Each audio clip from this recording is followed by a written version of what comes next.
L'obsolescence programmée, c'est l'ensemble des stratégies qui visent à accroître le taux de renouvellement d'un produit en réduisant sa durée de vie. C'est-à-dire que vous allez accroître le taux de renouvellement du produit pour pousser les consommateurs à en acheter plus. Au niveau profit pour l'entreprise, il est évident sur le court terme, c'est que du coup les entreprises voient leur chiffre d'affaires augmenter parce que les produits sont achetés plus souvent. Nous sommes au Ripper Café Paris 5e arrondissement, donc c'est le lieu où nous faisons la plupart de nos ateliers. Il y a une fondation Ripper Café qui a été lancée aux Pays-Bas il y a une quinzaine d'années et l'idée c'est vraiment d'avoir un lieu bénévole où les gens puissent apporter des appareils à réparer de manière à ce que les objets durent plus longtemps. Les personnes nous contactent par mail le plus souvent en nous disant j'ai tel ou tel objet que j'aimerais réparer, est-ce que c'est possible? Les personnes arrivent.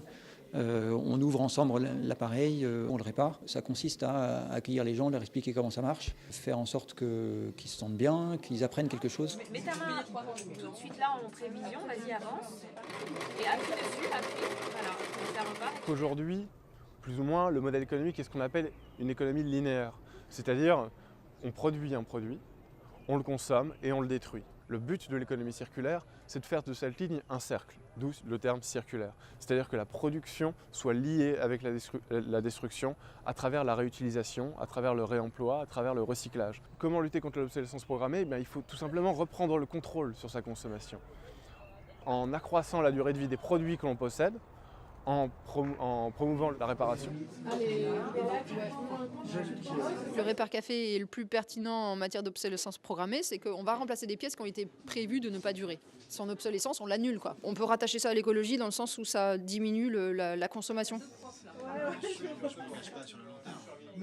C'est pas mon job de réparer de l'électronique, mais j'aime bien faire ça et j'aime bien diffuser la connaissance de la réparation, autant d'électronique, vêtements que les vélos, parce que je suis aussi bénévole dans des cyclo-officines. Dans ce qu'on répare, est-ce qu'il y a beaucoup de cas d'obsolescence programmée? Oui. Il y a beaucoup de choses qui sont liées avec des câbles, par exemple des écouteurs, des chargeurs, des choses comme ça qui ont mal été conçues et du coup qui cassent très vite quand on les garde dans une poche, dans un sac, qu'on ne les range pas. Hop, justement, porte des mesures phares, notamment l'indice de durabilité, ou promouvoir un fonds de réparation, en fait, une véritable sécurité sociale des produits.